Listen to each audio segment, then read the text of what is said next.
The courtroom didn't explode. It imploded. It happened in a single sentence, 11 words so cold, so calculated, they sliced through the air like a blade sharpened for one purpose only. When the judge read them aloud, slowly, deliberately, the room didn't react at first. No gasps, no murmurs, just silence so heavy it felt physical. Make him tear up when discussing Diana, and that's when Prince Harry broke. Up until that moment, he had been holding himself together with the rigid discipline of a man trained to endure pain quietly. Spine straight, jaw locked, hands resting calmly on his knees like he was bracing for impact he thought he understood. He didn't blink when the legal arguments went back and forth. He didn't flinch at accusations. He didn't react to the procedural coldness of the court. But those words weren't legal. They weren't theoretical. They were personal. His jaw twitched first, a tiny movement barely noticeable like a fault line cracking beneath a calm surface. Then his hands curled inward, fingers digging into his palms so hard his knuckles turned white. His shoulders stiffened, then sagged as if gravity had suddenly remembered him. And then, slowly, he lowered his head.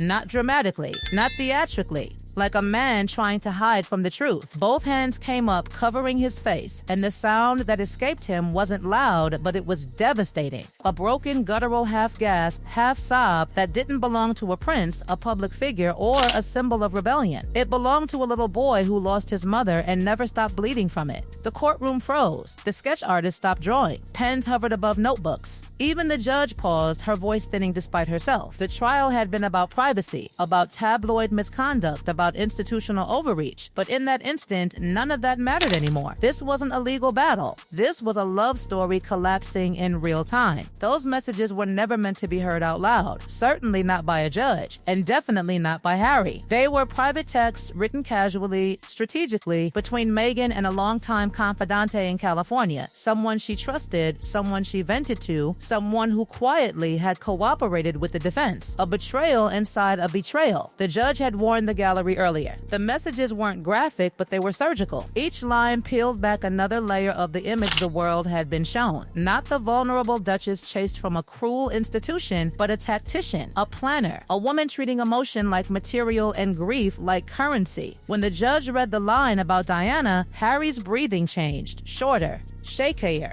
His shoulders rose and fell unevenly, like waves crashing against a shore that no longer existed. His grief, the most sacred thing he had been reduced to a cue, a direction, a media beat. The illusion shattered. Security shifted closer, subtle but alert. His attorney stood, requested a recess due to emotional distress. The judge denied it, citing procedure, though her voice lacked conviction. The presentation continued. Phones buzzed despite the rules. Messages flew to editors. Headlines began forming before the sentence had even finished echoing. Prince Harry breaks down in court. The text that changed everything. Make him cry. Outside, crowds began gathering as alerts went viral. What had started as a slow-moving case detonated into something uncontrollable. Inside, Harry didn't move. What hurt wasn't just the idea that the public had been manipulated, it was the realization that he might have been too. His pain, his memories, his mother's death possibly choreographed. And once that question enters your mind, it poisons everything.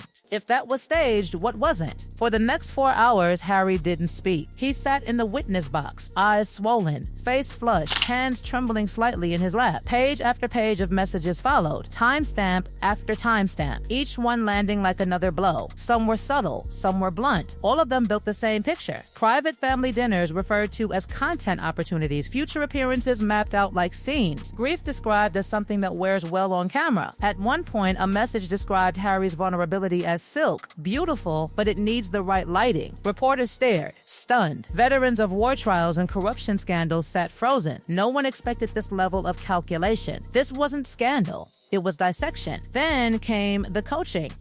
Messages linked directly to Harry's most emotional public interviews, drafts, notes, stage directions, instructions on when to pause, where to look down, when to rub his fingers together to catch emotion mid-sentence. Entire lines that had once felt raw and spontaneous now traced back to annotated text. Harry shifted in his seat, rubbing his face hard enough to leave red marks. His lawyer whispered urgently. Harry didn't respond. He looked like a man trying to escape his own body. 2 hours in, the air felt thick, suffocating. communicating, and then the judge read another message. He still wants their approval. It's pathetic, but I can use it. The guilt over his mother makes him easy to redirect. Someone whispered Jesus Christ before catching themselves. Harry didn't sob this time, he just closed his eyes. When he opened them again, something was gone, like a light switched off behind them. Security leaned forward, a water bottle was unhooked, ready. The judge asked if the witness needed a recess. Harry didn't speak. He nodded, not in defeat, in emptiness. The break lasted 30 minutes. When he returned, he looked smaller. His suit hung off him like borrowed clothing.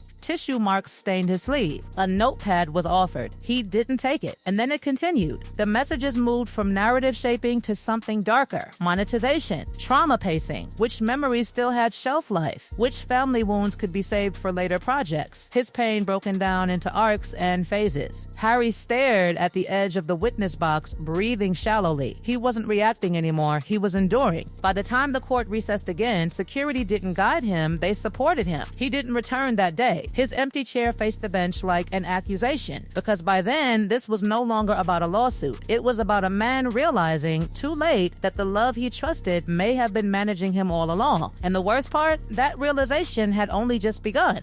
When the courtroom doors closed behind him, the silence didn't follow Harry out. It stayed behind, vibrating, humming like the echo after a bomb. Everyone inside knew what had just happened, even if no one could fully articulate it yet. This wasn't damage control territory anymore. This was aftermath. Harry didn't return to the witness box that day. His chair sat empty, perfectly aligned, facing the bench like a ghost that refused to leave. Cameras lingered on it longer than necessary. Reporters stared at it as if it might explain something. It didn't. It only confirmed the truth no one wanted to say out loud yet. Something had broken beyond repair. By the time proceedings adjourned, the legal case itself had become almost irrelevant. The privacy lawsuit, the very reason Harry had walked into that courtroom, was now a footnote. What mattered was what had been exposed, not by tabloids, not by leaks, but by Meghan's own words. Private, casual, unguarded words that stripped away the performance layer by layer. Outside, the reaction detonated instantly. Crowds gathered, phones streamed, social feeds flooded, headlines mutated by the minute, each more brutal than the last. Sympathy didn't vanish, it shifted. Away from the narrative Harry and Meghan had spent years building and towards something far more uncomfortable. Pity. Inside Clarence's house, King Charles had already read the transcripts, not skimmed. Read, slowly, methodically. Sources would later say he didn't react at first. No anger, no outrage, just stillness. The kind that comes when disappointment sinks deeper than fury ever could. This is not vengeance, he reportedly said to aides.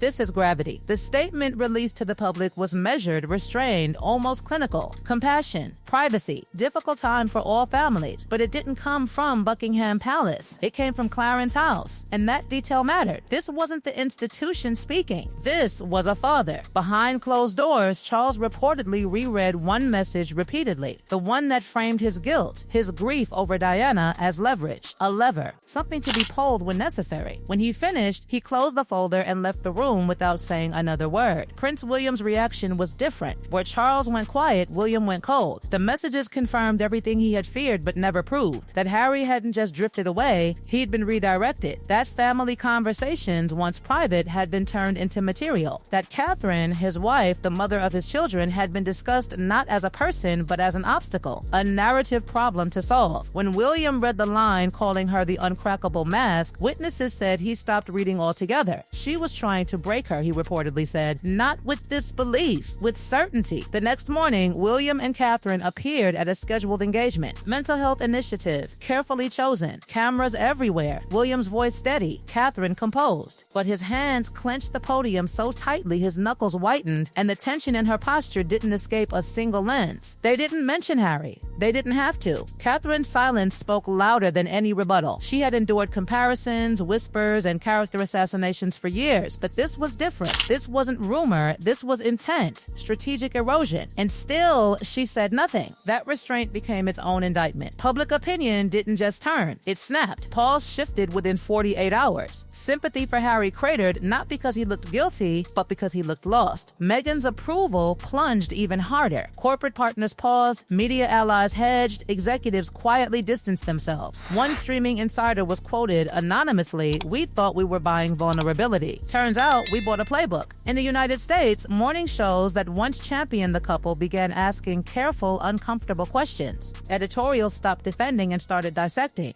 Influencers deleted old posts without explanation. Support didn't vanish overnight, but it fractured. Even her defenders hesitated because the question wouldn't go away. How much of what we believed was real? Social media split into camps, louder and angrier by the hour. Some called the messages proof of master manipulation. Others argued that releasing private text was itself a violation, that nothing justified this exposure. But even among those defending Meghan, the tone changed. Less certainty, more doubt. The legal irony was cruel. A case about privacy had revealed more than any tabloid ever had. And Harry? He vanished. For days, no sightings, no statements, just reports of meetings. Quiet ones. Lawyers, financial advisors, security reviews, property audits. One insider described it simply: he's not running, but he's packing. Mental health experts weighed in publicly cautiously, but the pattern was impossible to ignore. Gaslighting, emotional dependency, trauma leverage. Suddenly, the narrative shifted again, not to absolution, but to explanation. Harry the traitor became Harry the trapped. That framing didn't excuse him, but it softened something. The rage dulled. Sorrow replaced it. Millions had seen the footage, the shaking hands, the vacant stare, the way he looked like a man realizing his life story might not have been his own.